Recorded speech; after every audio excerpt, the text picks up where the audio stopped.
గన్నవరం మాజీ ఎమ్మెల్యే వల్లభనేని వంశీ పోలీసులతో దోబూచులాడుతున్నారు. ఆయనను అరెస్టు చేశారని ప్రచారం జరిగింది. ఆ తర్వాత పోలీసులు మాత్రం తమ అదుపులో లేరని చెబుతున్నారు. వంశీ ప్రధాన అనుచరుడు పఠాన్ను అదుపులోకి తీసుకోవడంతో ఆయన ద్వారా వచ్చిన సమాచారంతో వంశీ ఎక్కడ ఉన్నారో పోలీసులకు తెలిసిపోయింది. వంశీ కదలికలు తమకు తెలుసని మాత్రమే పోలీసు ఉన్నతాధికారి ఒకరు వ్యాఖ్యానించారు. గన్నవరం టీడీపీ కార్యాలయంపై జరిగిన దాడి కేసులో వల్లభనేని వంశీతో పాటు అనేక మందిని నిందితులుగా చేర్చారు. వంశీని A71గా FIRలో పేర్కొన్నారు.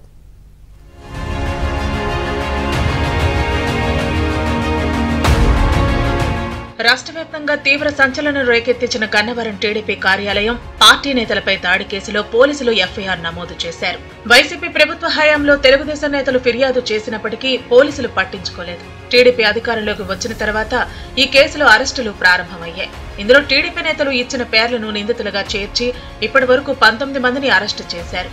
వీరిని కోర్టుకు రిమాండ్ విధించింది. వల్లభనేని వంశీని FIRలో A71గా చేర్చడంతో ఆయన కోసం 3 ప్రత్యేక బృందాలను హైదరాబాద్ పంపారు. అయితే వల్లభనేని వంశీ అమెరికా వెళ్లారని ప్రచారం జరిగింది.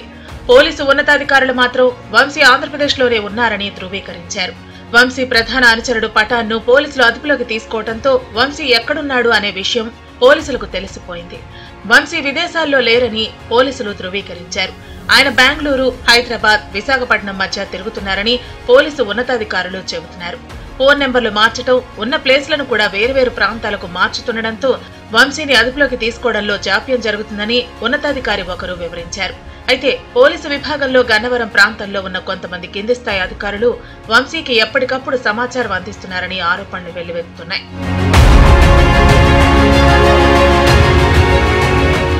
అయితే వల్లభనేని వంశీని పోలీసులు శుక్రవారం మధ్యాహ్నం అదుపులోకి తీసుకున్నారని విస్తృతంగా ప్రచారం జరిగింది. కానీ వంశీ ప్రధాన అనుచరులు పఠాన్తో పాటు మరొకరిని అదుపులోకి తీసుకున్నట్లు పోలీసులు చెబుతున్నారు. అదేవిధంగా వంశీ మరో అనుచరుడు రమేష్ ను కూడా అదుపులోకి తీసుకుని పోలీసులు ప్రశ్నిస్తున్నారు.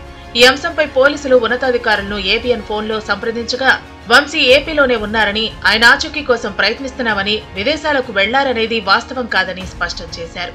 అయితే ఉన్నత స్థాయి అధికారుల దగ్గరున్న సమాచారం కింది స్థాయి అధికారుల ద్వారా వంశీకి చేరుతున్నట్లు అనుమానిస్తున్నారు.